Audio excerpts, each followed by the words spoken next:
Imagine standing behind a massive Boeing 787 engine, and suddenly you see the solid metal start to move.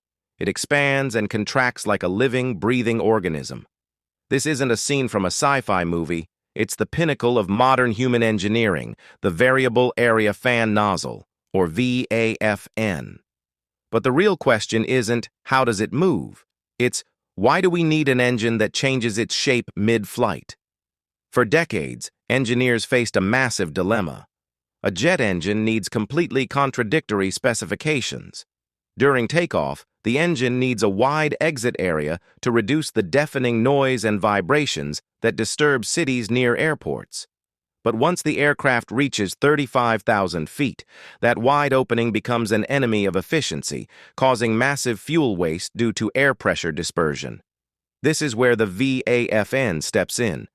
In a split second, mechanical actuators begin moving the engine's rear edges with micrometer precision.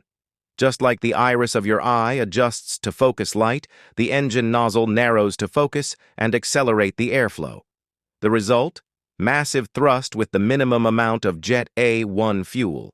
We are talking about saving millions of dollars annually and reducing carbon emissions like never before.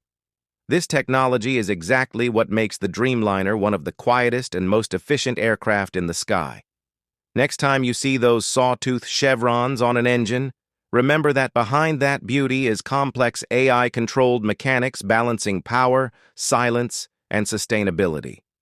Engineering isn't just about making strong machines. It's about making smart ones that know when to change.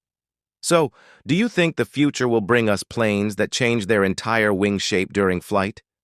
Let's talk tech in the comments.